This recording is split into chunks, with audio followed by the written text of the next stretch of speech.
gitu loh.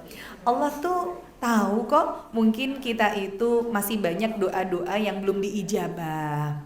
Maka Allah kasih bonus tambahan buat kita berdoa. Karena saat hujan deras turun itu salah satu waktu yang mustajab saat kita berdoa. Jadi bagi orang yang beriman harus bisa melihat celah untuk bersyukur terhadap hidupnya ya. Apapun yang menimpa diri kita walaupun itu kadang gak enak banget, tapi pasti itu ada pahala yang lebih banyak dibandingkan dengan kesulitan yang kita hadapi. Maka Rasulullah bersabda, inna idhamal jaza ma'a idhamil bala. Sesungguhnya besarnya ujian itu setara, sebanding sama besarnya pahala. Jadi kalau pengen pahalanya besar, ujiannya harus makin besar kan gitu. Ibu biasanya berangkat pengajian terang benderang, sekarang kok hujan, dadi ora mangkat, misalkan gitu ya. Dan alhamdulillah yang bisa berangkat, Bu, harus mencari jas hujan, yang jalan kaki harus cari payung gitu ya. Kadang melaku timi-timi kecipratan motor yang lewat misalkan, ya Allah arpa pengajian kecipratan motor malah jadi teles gitu ya. Ingat, nanti kalau ujiannya makin besar, pahalanya juga makin besar gitu ya. Jadi orang beriman itu bisa cari celah buat bersyukur, nggak ngersulo aja ya. Alhamdulillah. Maka Rasul mengajarkan kepada kita, kalau sesuatu yang nggak enak menimpa diri kita, ujian datang bertubi-tubi, sesuatu yang tidak kita harapkan justru Allah berikan, maka kalimat yang terlontar gimana Bu? Alhamdulillahnya, alhamdulillah ala kulli hal. Jadi hujan tuh, ya Allah, alhamdulillah ala kulli hal. Kalau kita merasa nggak enak dengan turunnya hujan, tapi tetap yang keluar dalam lisan kita bersyukur, gitu ya, atas segala keadaan yang Allah berikan. Maka alhamdulillah ala kulli hal, hari ini Allah kasih kita kemudahan bisa hadir di kajian meskipun dalam keadaan sedikit basah, nggak apa-apa, basahnya basah air loh ya. Ya nek udah nih, makanya tadi awas ada hujan gitu, basah nggak apa-apa, udan banyu loh ya, udan duit aku malah bingung ya. Nanti kalau hujannya hujan duit bingung kita ya, semua pengen nampani ya, malah kemereyek, malah kita mungkin celaka gitu. Terus ya nek uangnya kertas, lah nek uangnya logam opora loro ya, karena jatuh dari langit cetok-cetok gitu. Makanya bersyukur sama Allah, alhamdulillah hujannya hujan air ya, basah nggak apa-apa, basah di dunia, dingin di dunia, daripada nanti di akhirat kenapa-kenapa. Bismillah, disyukuri sama Allah. Maka setelah kita bersyukur kepada Allah, jangan lupa untuk mengucapkan sholawat beserta salam kepada Nabi besar Muhammad Sallallahu Alaihi Wasallam. Kita ikuti apa yang menjadi sunnah beliau. Puncak dari ketinggian cinta seseorang kepada Rasul adalah dengan mengikuti sunnahnya, bukan justru melakukan ibadah yang keluar dari tuntunan Rasul. Nah itu bukan bukti cinta gitu ya. Maka kita hari ini pun belajar fikih. Ketika kita belajar fikih itu kita harus siap menerima perbedaan-perbedaan pendapat ya, karena masalah fikih itu selalu ada khilafnya, selalu ada perbedaannya di kalangan para ulama. Ada 4 madhab fikih yang terkadang setiap madhabnya nggak sama hukumnya, tapi selama memang mengambil dalil dari Al-Quran dan As-Sunnah, berpegang teguhnya pada kedua ini, di mana Rasul bersabda, mata masaktum bihima lan tudilla abadan, selama kalian bisa berpegang teguh kepada keduanya, yaitu Al-Quran dan Sunnah, lan tudilla abadan, kamu tidak akan pernah sesat selamanya. Berarti perjalanan hidup kita itu ya sudah, Allah tuh enaknya kita jadi orang Islam itu, Allah nih udah ngasih guidance gitu, Allah sudah ngasih kita petunjuk. Islam agamanya, kamu mau selamat dunia akhirat, bukunya ada gitu, cuma ngikutin aja petunjuknya sudah selamat gitu. Makanya kenapa kok kita mau selamat nggak ngikutin bukunya, kan aneh kan gitu. Kalau kok nggak ngikuti petunjuknya, pedomannya, terus kita cari pedoman yang lain. Nah ini makanya kalau dalam masalah fikih itu kita berbeda pendapat, selama masih dalam Quran dan Sunnah kita samahah, kita toleransi. Tapi kalau sudah yang berbeda dalam masalah furu'iyah gitu ya, sudah dalam masalah usul tuh dalam masalah pokok. Jadi kayak berbeda tauhidnya, ini yang kita tidak bisa toleransi. Contoh misalkan beberapa waktu yang lalu saya datang ke sebuah tempat di Jawa Timur, nggak usah saya kasih tahu tempatnya, pokoknya mudeng nanti ya. Jadi di tempat di Jawa Timur yang ini terkenal sebagai kampung Madinah gitu ya. Di mana saya datang ke kota itu, desa itu, masya Allah, indahnya adalah semua masyarakat, wanita-wanita di sana semua sudah bercadar, pakai pakaian hitam-hitam. Walaupun saya kaget, loh cadaran kok rakos kakian, nah gitu. Itu sempat menggelitik hati saya gitu ya. Jadi mukanya ditutup tapi kakinya dibuka gitu. Padahal seluruh ulama itu sepakat bahwa wanita itu auratnya seluruh tubuh kecuali wajah dan telapak tangan, kan gitu. Berarti kaki kan termasuk aurat yang memang harus ditutup. Walaupun kadang nggak pakai kaos kaki ya nggak apa-apa gitu ya, karena nggak wajib pakai kaos kakinya, yang wajib nutup kakinya, kan gitu. Mau pakai tas kresek juga apa-apa bu, yang penting kakinya ditutup ya. Jadi pakai kaos kaki wajib? Enggak, saya bilang pakai kaos kaki nggak wajib gitu. Yang wajib nutup kaki. Nah jadi mau pakai karung goni gitu ya, mau pakai kresek diikatkan di sampai mata kaki nggak masalah gitu. Ataupun misalkan ada orang yang dia bajunya aku ngelengsreh wae gitu ya, ngelengsreh kalau bahasa kita apa ya, nyapu dalan ya nggak apa-apa, yang penting menutup kakinya. Ini contoh. Makanya saya mengambil pendapat bahwa ya kaki termasuk aurat gitu. Maka ketika saya melihat wajah ditutup kaki dibuka, saya rodo aneh juga, kok ngene gitu ya.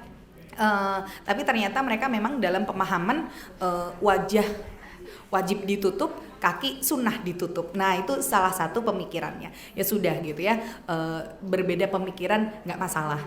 Yang penting kita yakin dengan apa yang menjadi, nah aku belajarnya gini, bismillah, yakin dengan apa yang menjadi pilihan kita. Tidak memaksa orang lain, la ikraha fiddin. Dalam memeluk agama Islam aja nggak ada paksaan. Kalau dia memang tidak sepaham dengan kita ya sudah gitu. Tidak ada pemaksaan juga untuk sama dengan kita pemahamannya.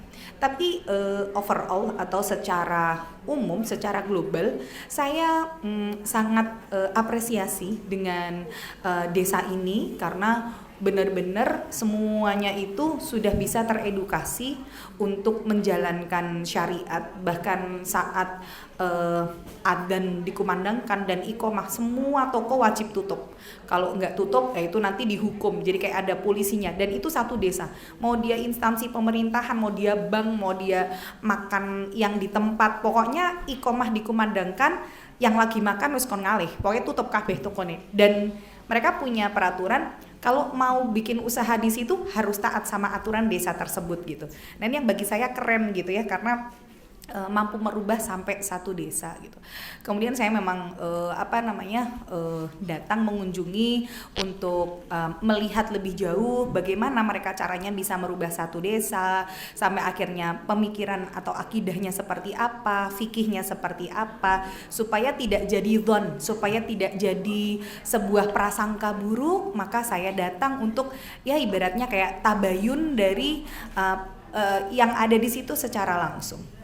Akhirnya saya datang ke situ, kemudian kebetulan di sana sampai ada satu museum peninggalan Rasulullah Bu, yang saya takjub gitu ya, karena saya dulu ketika ke Turki baru menemukan sisa-sisa peninggalan Rasul, kayak gigi gerahamnya Rasul, rambutnya Rasul, itu yang saya tahu di Turki. Tapi sampai di desa itu bisa ada, bagi saya wah, orang nggak usah jauh-jauh ke Turki gitu, datang aja ke sini kalau mau melihat sisa-sisa dari peninggalannya Rasulullah. Di antaranya yang saya bisa lihat di sana, yang kita masuk ke dalam satu ruangan khusus yang disebut Raudhah, versi mereka adalah barang pribadi Rasul. Di antaranya ada jubahnya Ibunda Fatimah, kemudian rambutnya Ibunda Fatimah.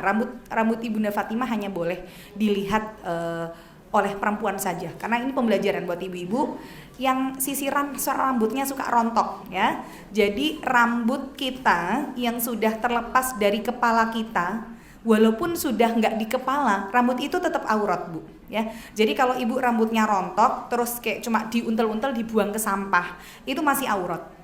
Maka kalau ibu mungkin potong rambutnya di salon khusus wanita, bisa jadi ketika dipotong dibuang aja gitu ke tempat sampah. Tapi kalau ke salon khusus muslimah, insya Allah lebih terjaga karena sebelum dibuang itu dibungkus dulu pakai koran ya, atau pakai tisu gitu, sehingga ketika dibuang itu tidak nampak kayak tukang sampah gitu, nggak lihat langsung rambutnya, tapi ya udah dibuang, syukur-syukur dimasukin kresek. Tapi lebih amannya sebenarnya dikubur ya, karena dia berasal dari anggota tubuh kita, maka sebaiknya dikubur.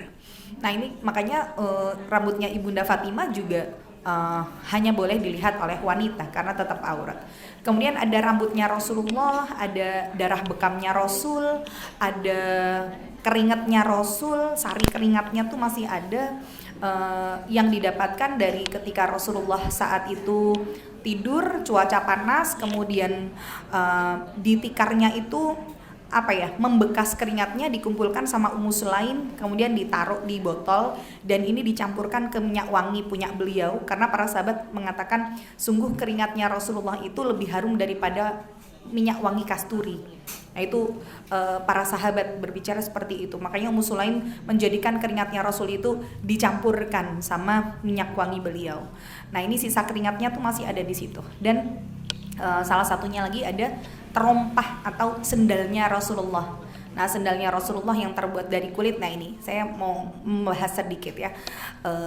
Jadi ketika kami datang, kemudian salah satu petugas di situ mengatakan dapat hadiah langsung untuk dibukakan sendal pintu, kan itu di dalam lemari kaca.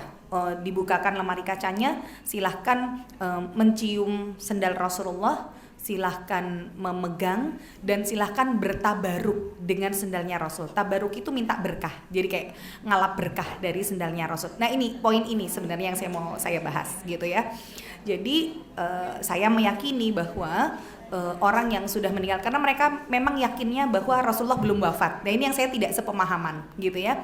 Mereka meyakini Rasulullah masih hidup, bahkan versi mereka rambut Rasulullah ini setiap tahunnya bertambah panjang. Jadi jenggotnya Rasulullah itu tambah lebat gitu. Jadi di Arab Saudi masih ada jenggotnya Rasul itu karena tambah panjang, terus dipotong, terus dibagikan kepada kepada keturunan-keturunannya. Karena mereka menganggap bahwa Rasulullah masih hidup, maka barang-barang peninggalan Rasul ini boleh untuk kita ngalap berkah gitu ya.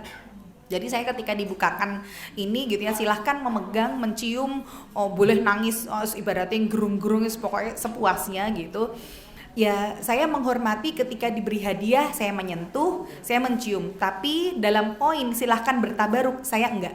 Nah ini contoh saja bagaimana kalau dalam masalah furu, dalam masalah fikih gitu, kita boleh berbeda pendapat ya. Mungkin sholat subuhnya pakai kunut, kita tidak, misalkan gitu. Itu masalah furu'iyah saja. Tapi kalau sudah dalam masalah tauhid, masalah pokok, ini yang saya dalam keyakinan saya ya, ibaratnya kayak lakum dinukum waliyadin. Misalkan kalian memahami bahwa Rasulullah masih hidup, enggak, saya berpendapat Rasulullah sudah enggak ada.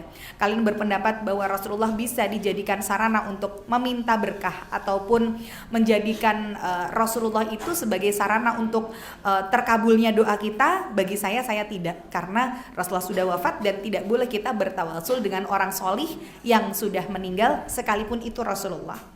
Nah ini diantara saja, tapi ya sejauh ini Masya Allah saya apresiasi mereka yang bisa merubah satu desa sampai mereka katakan untuk tahun baru ini santri pesantrennya 4.500 santri barunya saja, dengan total santrinya 60.000 orang dan perempuannya aja 9.000. Ya ini bagi saya wah gitu ya, luar biasa banyak gitu. Tapi ya ada beberapa yang saya sepakat dan tidak. Nah ini contoh bagaimana mungkin nanti ibu ketika menghadapi di luar sana ada yang berbeda dengan kita, berbeda pendapat, berbeda madhab, berbeda cara pandang. Maka sekali lagi, kalau dalam masalah fikih silahkan berbeda, selama oh iya ini ada dalilnya, ini ada dalilnya, nggak perlu diperdebatkan panjang ya. Tapi kalau sudah dalam masalah tauhid, orang Syiah misalkan, Syiah kita kita bilang itu bukan bagian dari Islam. Walaupun mereka mengatakan bagian dari Islam, oh enggak, karena perbedaan kita bukan di masalah di furu,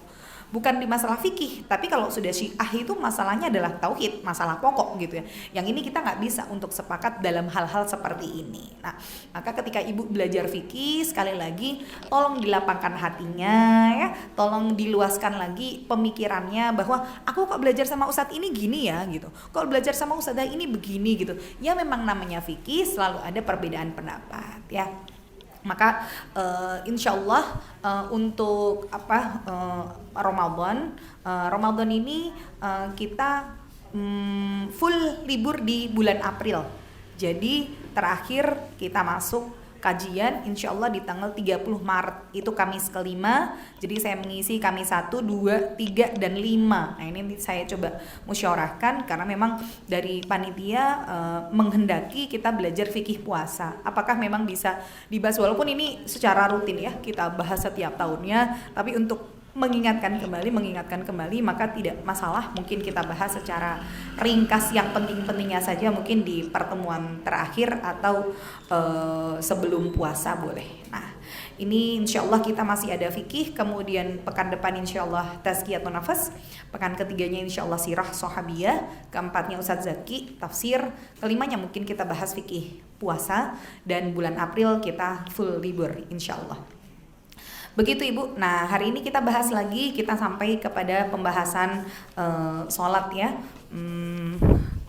Nah sekarang kita bahas di halaman 269 kalau Ibu bawa bukunya, kalau enggak menyimak saja. Sholat perempuan di rumahnya itu lebih baik daripada sholatnya di masjid. Nah jadi kalau kemudian ibu-ibu pengen sholat ke masjid boleh nggak? Boleh gitu ya. Tapi kalau ditanya yang lebih afdal mana sih, sholat di masjid apa di rumah? Di rumah. Nah jadi kita melihat bukan halal haramnya, tapi melihat mana yang afdolnya. Maka Rasulullah itu bersabda, sholatukunna fi buyutikunna afdol min sholatikunna fi hujarikunna. Jadi sholat kita di rumah itu lebih baik daripada sholat kita di kamar. Jadi kalau kenapa disebut lebih baik daripada di kamar? Karena sholat yang dikerjakan, jadi rumah itu kan gede gitu ya, sedangkan kamar itu kan lebih kecil daripada rumah. Jadi kalau di rumah kita ada ruangan yang lebih kecil, misalkan kita punya musola gede gitu, tapi kamarnya lebih kecil daripada musolanya, maka sebenarnya lebih afdol sholatnya di kamar daripada di musolanya gitu ya. Jadi di tempat yang terkecil dan yang tersembunyi, ini buat perempuan. Kemudian nanti sholatnya yang di musolanya, kalau musolanya lebih besar dari kamar, itu lebih afdol daripada sholatnya di rumahnya yang gede itu. Tapi sholatnya di rumahnya yang besar itu lebih afdol daripada sholatnya di masjidnya. Maka Rasulullah juga bersabda kepada para suami, apabila istri-istri kalian minta izin untuk melaksanakan sholat di masjid, maka jangan dilarang, alias harus diizinkan. Nah, jadi perempuan sholat di masjid boleh, nek minta izin harus diizinkan. Tapi kalau ditanya afdolnya mana, sholat di rumah lebih baik daripada sholatnya di masjidnya. Karena untuk menjaga dari fitnah gitu ya, apalagi di tengah-tengah zaman sekarang. Zaman sekarang itu namanya perempuan itu mau lagi ngambek, katanya cantik kok Bu ya. Itu zaman suami kita masih pengantin baru gitu ya, kita mungkin ngambek, kamu kalau ngambek cantik deh gitu ya. Ngambeknya perempuan aja ayu gitu ya. Ngoroknya aja katanya instrumen musik yang paling indah. Wah gitu ya.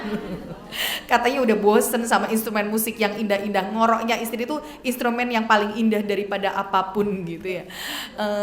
Masakan keasinan aja ya bilangnya wah udah bosen makan enak gitu ya. Jadi sesekali makan asin itu lebih menarik daripada makan enak di restoran, itu kalau baru nikah awal-awal gitu.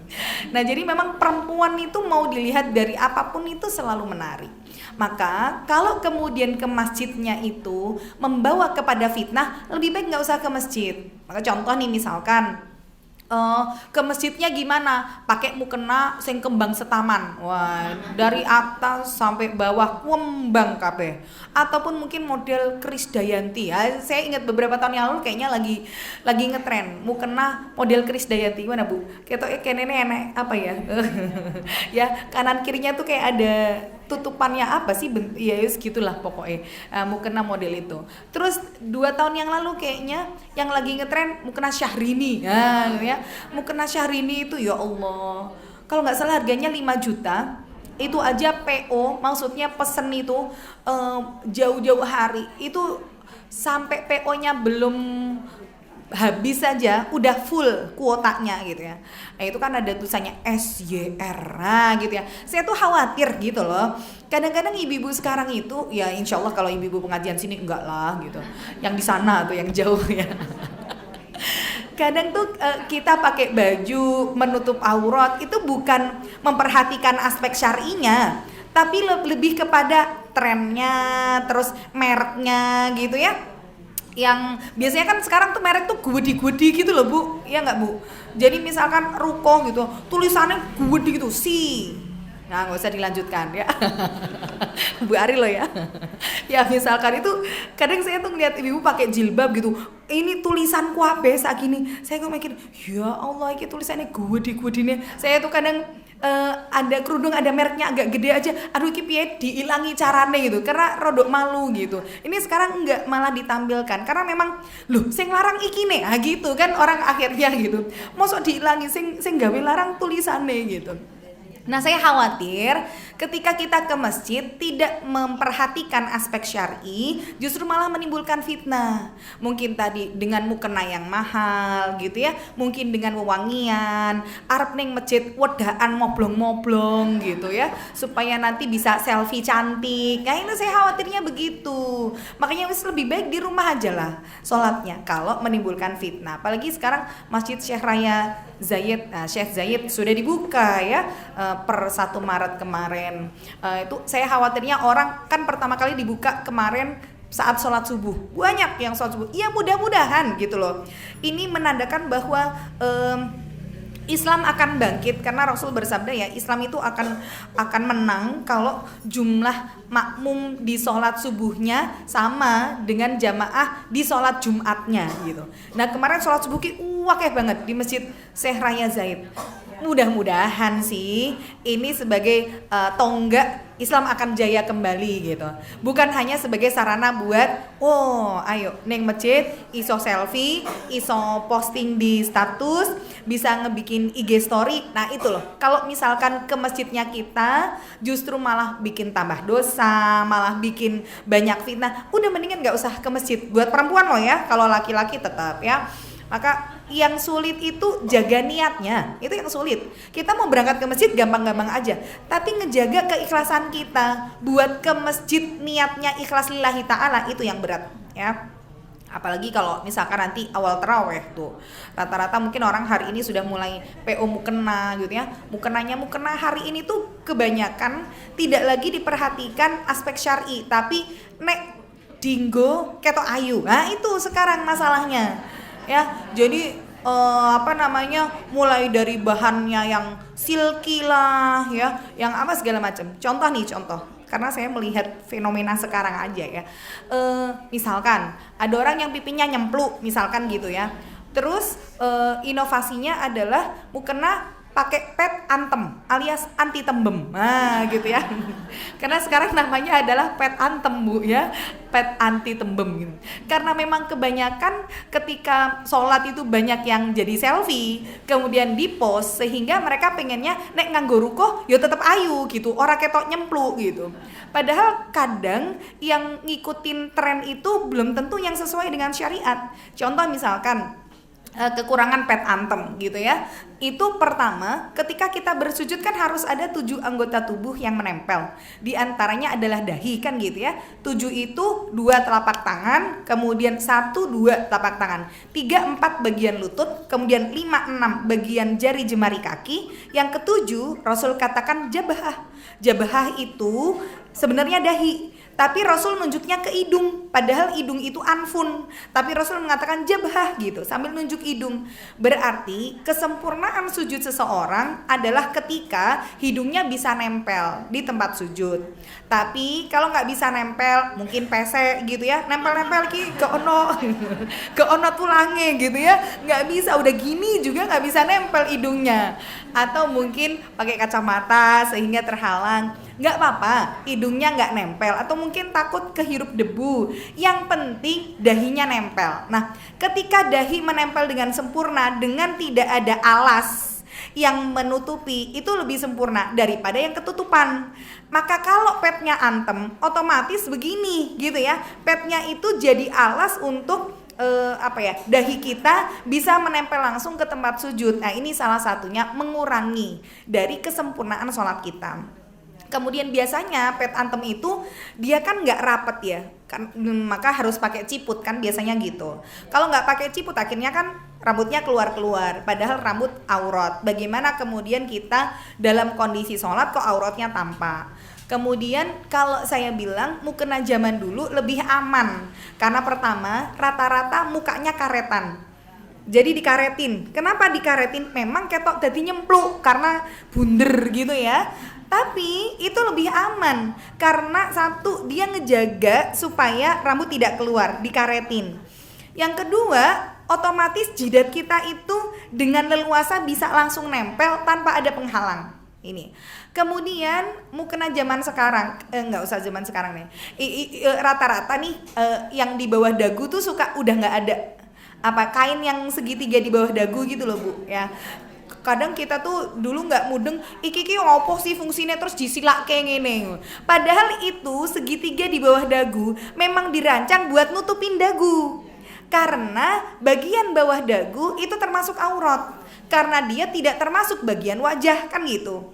Yang boleh dibuka adalah wajah dan telapak tangan. Maka besarnya wajah itu cuma sampai sini aja, sampai dagu saja. Berarti bawah dagu aurat, iya, bawah dagu aurat. Tapi kenapa kok orang pakai kerudung gak ono sing ngene nih? Gitu ya. Nggak ada yang sampai dagu gitu. Lah elek mosok yo lucu banget gitu. Maka ada keringanan boleh untuk tidak ditutup bagian bawah dagu selama kita bisa ngejaga ketika kita berbicara dengan lawan jenis, kita yuk randanga gitu ya. Kemudian lawan jenis ketika ngobrol sama kita juga nggak coba ndelok anumu kan nggak begitu juga. Jadi selama misalkan bisa ngejaga, kan kita ngomong biasa aja gini, insya Allah kalau biasa aja kan nggak ngelihat sini ya. Tapi lebih afdolnya memang ditutup. Kalau sekarang ibu nanti cari ciput, kan ada tuh dalaman jilbab yang khusus buat sini, yang bahannya dari jersey. Nah itu lebih aman sih Bu. Cuman saya ya belum punya juga, saya juga nggak beli gitu ya. Tapi saya ngeliat beberapa jamaah tuh ada yang saking jaganya beli ciput yang khusus bawah dagu gitu. Nah ketika saat sholat itu lebih harus dijaga. Maka ketika ada segitiganya, malah disilake, tapi dipakai untuk menutupi bawah dagu kita. Nah yang mukena zaman sekarang hampir tidak ada, walaupun ada sih beberapa, cuman yang kayak lebih ngetren yang bahannya apa tuh rata-rata nggak ada. Saya perhatikan segitiga di sininya gitu ya. Jadi saya bilang yang dulu tuh jauh lebih syar'i dibandingkan dengan yang sekarang.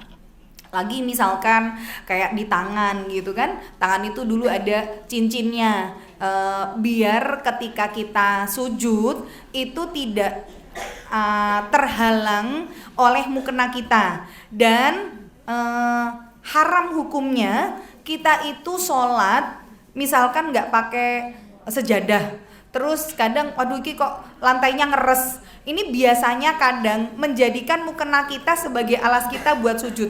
Jadi sengaja dibiar kayak gini ya. Gini. Misalkan sujud nih gini Bu, sujud nggak ada sejadahnya. Ibu ketika Allahu Akbar, nah ini diginikan gitu ya. Jadi mukenanya dibentangkan, terus sujudnya di atas mukena yang dibentangkan itu. Mudah nggak Bu?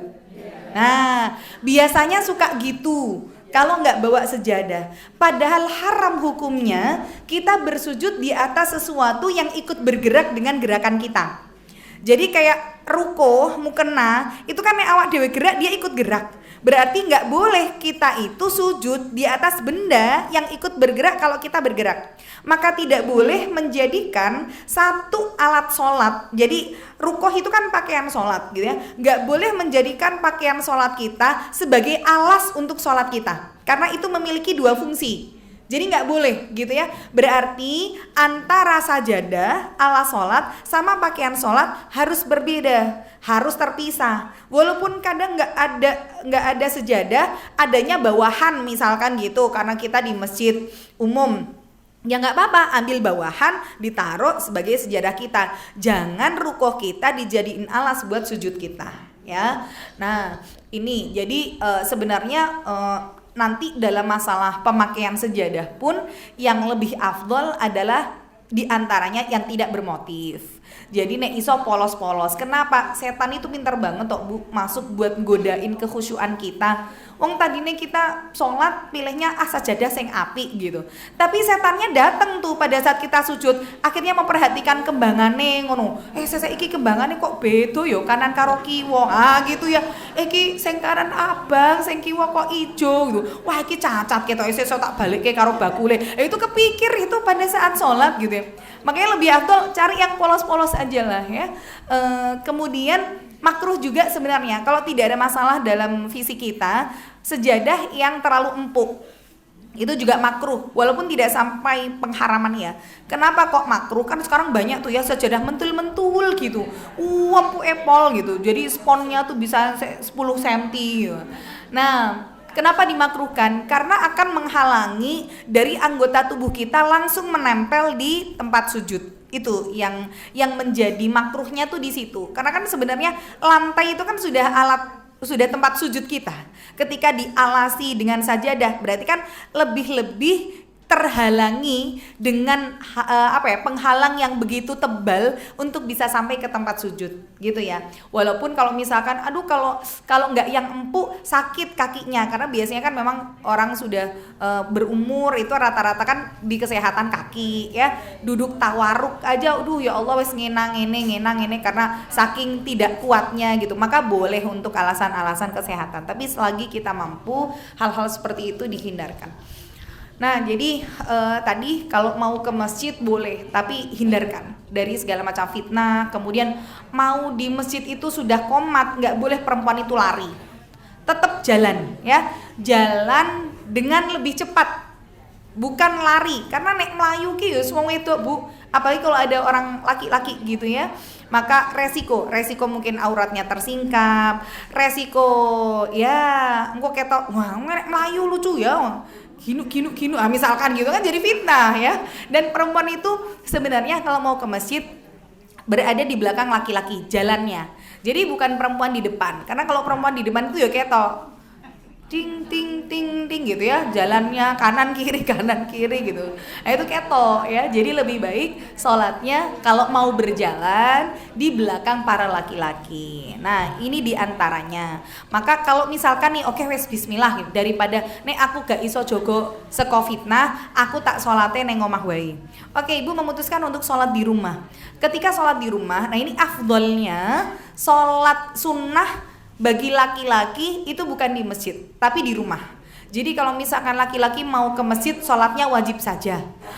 Misalkan nih mau sholat qobliyah gitu ya. Kita nih istri sudah melakukan sholat qobliyah, terus mau sholat duhur 4 rakaat. Nah suami karena belum iqomah, jadi dia mau qobliyah dulu, makanya nek komat misalkan gitu. Nah ketika suami kita mau sholat qobliyah 2 rakaat, si istri mau sholat wajib 4 rakaat, tapi dia pengen dapat pahala sholat jamaah. Bolehkah berjamaah antara suami dengan istri tapi niatnya beda? Yang suami niatnya sunnah, istri niatnya wajib. Yang suami sholatnya 2 rakaat, yang istri 4 rakaat. Udah tahu dari awal beda niat, beda rakaat. Boleh atau tidak? Ayo, jadi ketika berbeda niat antara suami dan istri untuk melaksanakan sholat berjamaah, apakah boleh atau tidak? Boleh ya. Jadi tidak ada persyaratan harus sama niat antara imam dan makmum. Jadi imam sama makmum beda sholat nggak masalah selama jumlah rokaatnya sama atau jumlah rokaatnya imam lebih sedikit daripada jumlah rokaatnya makmum. Kalau jumlah rokaatnya imam lebih banyak, berarti makmumnya lebih sedikit, itu yang nggak boleh.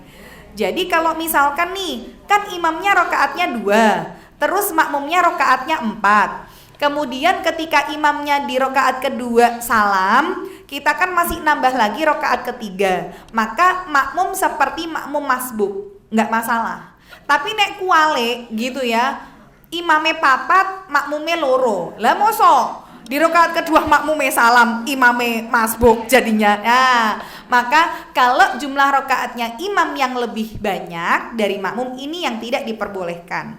Jadi misalkan kita sholat sendiri, ba'diyah sebenarnya 2 rakaat, ditepuk sama orang untuk jadi imam sholat duhur. Jangan terus piye toh ditepuk malah aku ki sholat sunnah loh, malah mbok tepuk dadi imam. Iya nggak apa-apa, lanjutin aja, jangan terus malah batal ke sholate gitu loh Bu. Banyak soalnya yang kayak gitu ya, aku sholat sunnah malah mbok tepuk dadi imam, ya nggak apa-apa. Maka kalau misalkan gini, sholat jamaah di masjid, taruhlah tadi 4 rakaat, nah kita ketinggalan 2, terus kita jadi makmum yang masbuk, maka di rakaat keempatnya imam kan kita masih naik lagi menyempurnakan. Terus ada teman kita yang baru aja datang, terus dia mau sholat, karena nggak kepengen dapet sholat, pahala sholat sendiri, dia nepuk kita untuk jadi imam, boleh apa enggak? Saya ulang ya. Nah, jadi kita sholat jamaahnya telat. Ya, telat. Berarti kita makmum masbuk.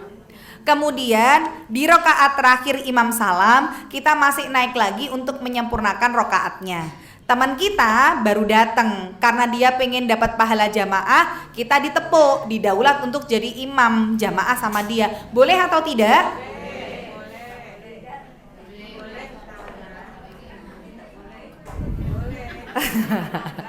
Ada yang bilang boleh, ada yang bilang nggak boleh. Coba yang boleh kenapa? Kan kita juga terlambat, dia terlambat, apa podo-podo telat gitu ya. Yang bilang nggak boleh kenapa? Ya, jawabannya adalah tidak boleh. Kenapa kok tidak boleh? Karena yang namanya orang itu cuma boleh punya satu posisi. Contoh, dia posisinya jadi makmum, masbuk sisan. Nggak bisa seko makmum meningkat jadi imam. Jadi makmum ya makmum, nggak bisa berubah apa ya? Berubah apa namanya? Kedudukan lah ya, nah, berubah jabatan dari makmum masbuk jadi imam, itu nggak bisa. Maka kalau misalkan kondisinya kita makmum masbuk ditepuk jadi imam, ya sudah diem aja gitu, karena nggak bisa kita berubah jadi imam sedangkan kita awalnya adalah makmum. Berbeda ketika ibu sholat sendiri nggak jamaahan, kemudian ada orang yang nepuk jadi imam, nggak masalah karena kita bukan makmum gitu ya, kita sholat sendiri gitu. Jadi tidak ada perubahan tingkatan dari makmum menjadi imam, maka nggak masalah. Nah, jadi kalau sudah begitu, misalkan kalau ibu juga tahu kalau misalkan DE telat, orang sholatnya udah selesai, dia berdiri kok, berarti DE telat. Nah, kalau sudah begitu ya jangan nepuk jadi imam juga. Jadi lebih baik ya sholat sendiri-sendiri daripada menjadikan makmum masbuk menjadi imam untuk dirinya. Ya kalau nggak tahu, semua yang ketidaktahuan insya Allah diampuni kan gitu. Yang tahu, nggak tahu kalau masbuk, kan rakaatnya udah selesai, kan sholatnya udah selesai. Kan imamnya masih ada di situ. Biasanya kan imamnya masih ada, jamaah belum bubar. Ini kok berdiri sendiri ya, berarti dia masbuk. Ya kalau nggak tahu nggak apa-apa. Semoga Allah mengampuni semua yang lahir dari ketidaktahuan ilmu kita, kan gitu ya. Ya. Pada gitu gimana? Terus jadi imam.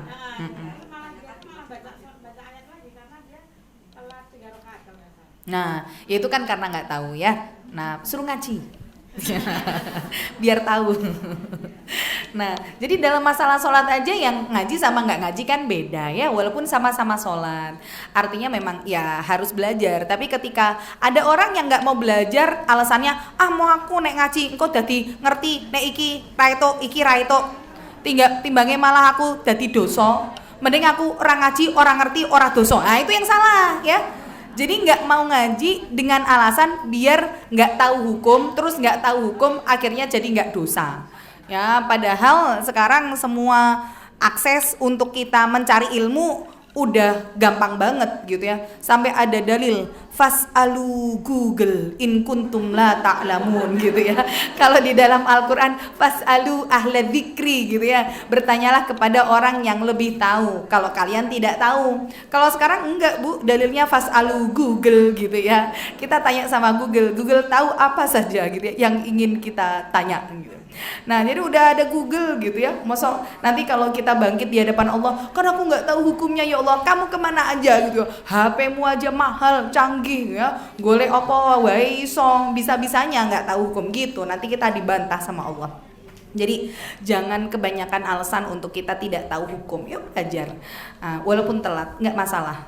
Kalau dalam bahasa Inggris late better than never katanya gitu. Terlambat itu lebih baik daripada enggak sama sekali. Nah, jadi itu nggak apa-apa, namanya Allah masih baru kasih kita kesempatan ngaji. Udah pensiun ya Bu ya. Dulu zaman masih kerja belum bisa ngaji. Sekarang pensiun alhamdulillah. Maka semangatnya para sahabat dulu kayak Abu Hurairah itu ketemu Rasul cuma 3 tahun. Di dalam ketika Rasulullah hidup gitu ya.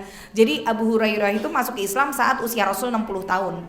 Jadi beliau hanya ketemu Rasul 3 tahun, tapi menjadi sahabat yang paling banyak meriwayatkan hadis. Padahal cuma 3 tahun, Bu. Ibu ngaji udah berapa tahun? Hadis yang dihafal nggak nambah-nambah ya. Dari dulu innamal a'malu binniyat aja ya, nggak nambah-nambah. Itu di belakangnya innamal a'malu binniyat. Lanjutannya apa, Bu? Nggak tahu. Padahal itu hadisnya panjang. Kemana aja kita? Abu Hurairah itu ketika beliau merasa bahwa aku boleh ketemu Rasul hanya 3 tahun ketika masa beliau hidup, tapi aku harus ketemu sama beliau selamanya di surganya Allah. Maka Abu Hurairah termasuk orang yang semangat untuk mengejar ketertinggalan itu. Kalau sahabat-sahabat yang lain kayak Ibnu Abbas, kayak Ali, itu masuk Islamnya di usia-usia kecil, sehingga ketika seumur Abu Hurairah mereka sudah dengan pemahaman Islam yang luar biasa. Abu Hurairah ini telat, tapi beliau semangat untuk mengejar ketertinggalan. Inilah yang harusnya kita ambil semangatnya dari Abu Hurairah gitu. Ora popo, aku lagi ngaji bar pensiun, neng, nah gitu loh ya. Harus gimana caranya anak kecil hari ini yang usia 7 tahun udah mulai hafal 5 juz, 10 juz misalkan. Aku wis umur swidak, juz 30 rapal-apal. Nah, itu harus lebih semangat mengejar ketertinggalannya. Nah, makanya ibu-ibu sekarang wah lagi semangat-semangatnya ngaji, tiap hari ngaji, nggak apa-apa, bismillah, Allah mudahkan nanti ya. Nah, baik itu jadi tentang bagaimana sholat perempuan di rumah ya lebih baik daripada sholatnya di masjidnya. Kemudian di sini Aisyah berkata, "Lau adraka Rasulullah ma ahdatsan nisa lamana'ahunna kama muni'at nisa'u bani Israil." Jadi andai kata Rasulullah mengetahui apa yang dilakukan wanita sekarang ini, niscaya beliau pasti akan melarang pergi ke masjid sebagaimana dilarangnya wanita-wanita Bani Israel dahulu. Artinya pada zamannya Rasulullah sudah nggak ada, pada zamannya Aisyah gitu ya, mulai melihat banyak wanita-wanita ke masjid dengan mungkin memakai wewangian, dengan mungkin tidak menjaga dari fitnah. Maka Aisyah sampai mengatakan, ya Allah, seandainya aja Rasulullah tahu apa yang dilakukan perempuan-perempuan nih kalau mau ke masjid, pasti Rasulullah sudah melarang wanita untuk pergi ke masjid. Makanya tadi ya silahkan ke masjid, tapi tetap tahu mana yang afdolnya, apa yang harus dilakukan. Nah, jadi pendapatnya Aisyah ini berlaku bila terjadi fitnah terhadap kaum pria dan wanita, sehingga kondisi sholat yang lebih utama bagi para wanita dapat disimpulkan. 1. Sholat yang dilakukan perempuan secara berjamaah di masjid itu lebih baik daripada sholatnya secara sendirian di masjid. Jadi kalau di masjid ada jamaah, ya lebih baik kita sholat jamaah. Tapi karena ada begini Bu, ada tuh salah satu jamaah gitu ya di daerah mungkin mana ya, daerah Jajar gitu ya. Dia bilang, "Ustazah, sini itu kalau waktu subuh gitu ya muadzinnya mengumandangkan adzan, jadi DE sing adzan, DE sing qomat, DE sing imam, DE sing makmum." Jadi benar-benar masjidnya itu yusi cinta jamaah ya imam, ya muadzin gitu ya, ya makmumnya DE gitu. Nah si mbah-mbah ini gitu ya, dia sudah tua juga. Nah saya tuh akhirnya pergi ke masjid gitu. Tapi karena memang benar-benar tidak ada jamaah lain selain si imam dan makmum dan muadzin tadi ya. Akhirnya dia berjamaah berdua saja dengan si imam ini tadi gitu. Boleh atau enggak? Jadi nggak ada makmum lain tuh, mau laki mau perempuan nggak ada, bener-bener cuma berdua doang gitu. Boleh, sekarang saya tanya deh, ada dua pertanyaan. Apakah sholatnya sah? Kalau sah itu kan berarti nggak perlu diulang ya. Apakah sholat yang dilakukan berjamaah hanya berdua saja dengan yang bukan mahramnya itu sholat yang sah?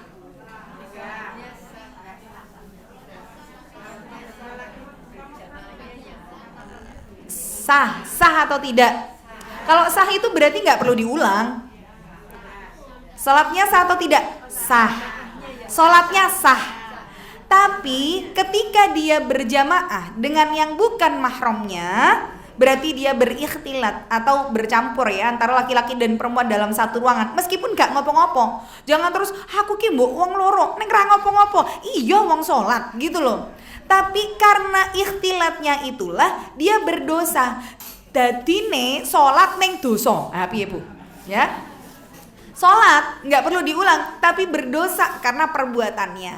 Nah jadi Bibun tadi tanya, jadi gimana saya baiknya gitu? Ya kalau udah tahu DE sing adzan, DE qomat, DE imam, DE makmum, ya wis ora usah ning masjid gitu ya. Ya lebih baik sholat saja di rumah gitu. Makanya kalau ada sebuah kesimpulan, sholat yang dilakukan secara berjamaah di masjid, tapi tetap dengan tuntunan tadi. Oke, kalau laki-lakinya dua nggak masalah, kita perempuan sendiri nggak apa-apa, asal nggak yang benar-benar berdua gitu.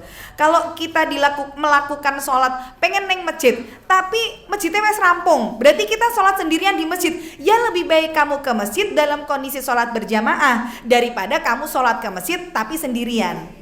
Paham ya? Jadi bukan masalah ke masjidnya, tapi kamu di masjid itu jamaahan atau enggak, wes ngerti wes bubar, ngopo dadak ning masjid. Ya sudah di rumah aja lebih afdol. Ini yang pertama. Yang kedua, sholat seorang perempuan dengan berjamaah di rumah itu lebih baik daripada sholatnya secara sendirian di rumahnya.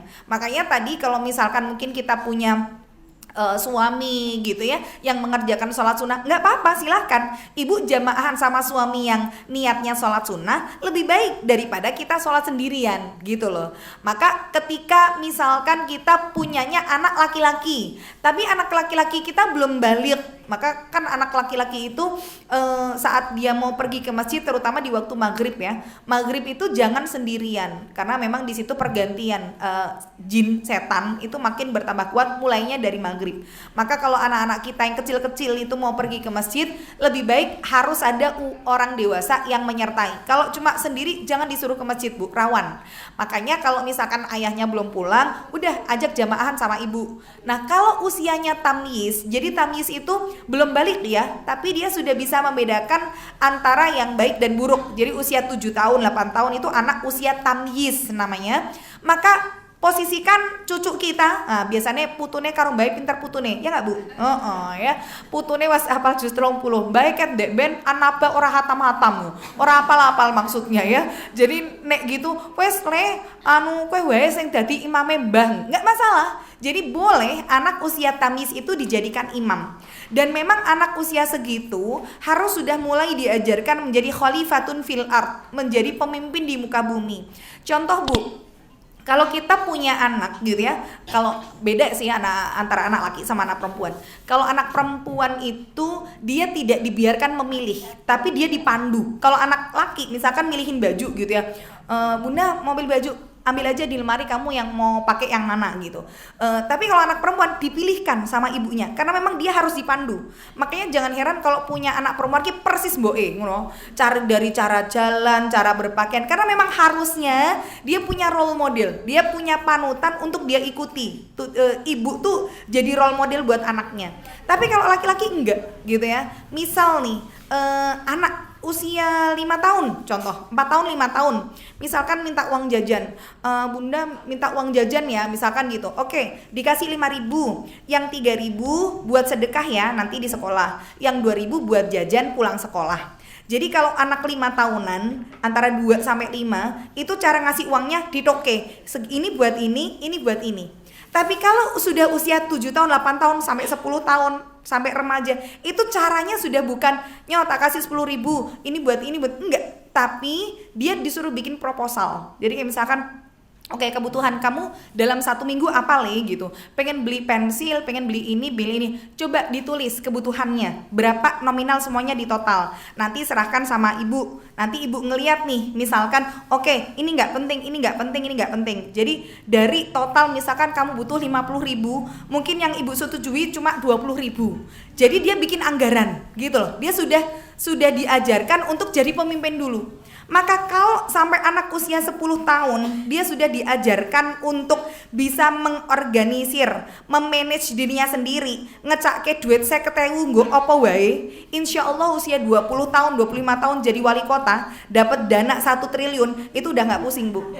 Ya, orang cuma tinggal ganti nolnya kan gitu ya, 100.000 biasanya 1 bulan gitu. Nanti nek 1 triliun kan gur nolnya tok sing tambahnya nggak Bu? Iya, tapi dia sudah terbiasa tuh untuk menjadi pemimpin. Memang harusnya begitu kalau anak laki-laki. Karena saya belum punya anak perempuan ya, jadi 4 laki semua. Jadi saya nggak tahu gimana buat memandu anak perempuan gitu. Jadi kalau saya ditanya pengen punya anak perempuan nggak? Enggak gitu. Kenapa? Rempong. Karena perempuan itu kan memang lebih sedikit ribet ya, yang ini gitu. Tapi ya ala kulli hal alhamdulillah. Allah tahu kok saya tuh tipikalnya nggak suka rempong gitu ya. Jadi dikasihnya anak laki aja.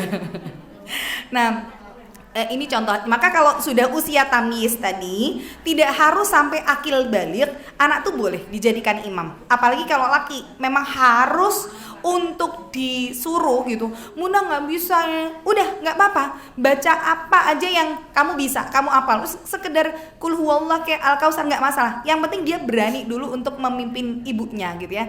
Nah, lebih baik kalau tadi ada anak diajak untuk jamaah bareng di rumah, itu lebih baik daripada kita sholat sendirian di rumah. Kemudian yang ketiga, nah sekarang tinggal tersisa satu masalah di sini disebutkan. Apakah sholatnya wanita di rumah secara sendirian lebih baik? Apakah sholatnya dari sholatnya di masjid secara berjamaah? Jadi kalau sholat di masjid antara jamaah sama sendiri, afdol jamaah. Sholat di rumah antara jamaah sama sendiri, afdol jamaah. Nah sekarang sholat di rumah sendiri, apakah lebih baik daripada sholat di masjid secara berjamaah? Ayo, lebih baik sholat sendiri di rumah daripada jamaah di masjid? Apa lebih baik jamaah di masjid daripada sendiri di rumah?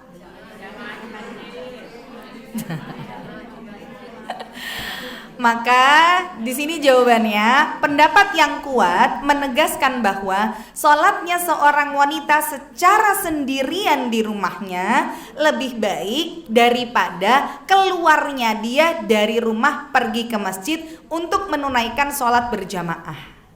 Jadi yang diafdolkan apa? Bukan jamaah di masjidnya Bu, tapi keluarnya dari rumahnya itu loh. Ya, karena ketika dia pergi ke masjid, dia kan harus keluar dari rumah. Sedangkan keluar dari rumah, perempuan itu kan banyak fitnah, kan gitu. Jadi yang membuat dia tidak afdol sholat di masjid karena dia keluar dari rumahnya itu. Nah, ini pendapat yang paling kuat. Sekali lagi, walaupun misalkan ibu memilih untuk sholat jamaah di masjid, ya nggak apa-apa, kan gitu ya. Ini bukan larangan secara mutlak.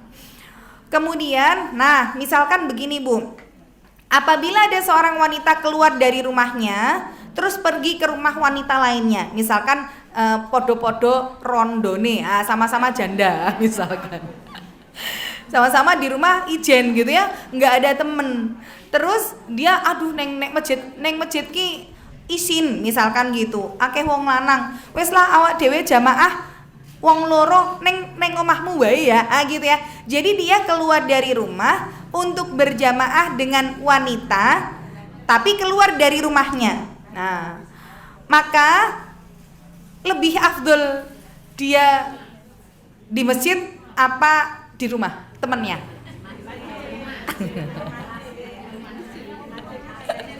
Jadi dia mengerjakan sholat bersama wanita pemilik rumah itu secara berjamaah. Maka ini wallahu a'lam gitu ya, menurut pendapat dari Syekh Abu Malik Kamal bin Sayyid Salim, beliau mengintisarikan dari berbagai macam pendapat para ulama. Maka orang yang mengerjakan sholat di rumah temannya yang sama-sama perempuan terus jamaahan bareng, itu pahalanya lebih sedikit daripada dia mengerjakan sholat berjamaah di masjid. Jadi kalau ditanya boleh nggak? Boleh, gitu ya. Tapi pahalanya luwe sithik timbange jamaah di masjid. Kenapa? Karena dia sama-sama keluar dari rumah. Ya, karena ketika keluar dari rumah dan itu udah terjadi, maksudnya dia udah benar-benar terjadi keluar dari rumah, maka sesungguhnya yang tersisa hanyalah keutamaan masjid dan ikut menghadiri kebaikan bersama kaum muslimin lainnya, gitu ya. Podo-podo neng jobone ngoporan neng masjid malah gone koncone. Ah itu loh yang ditekankan.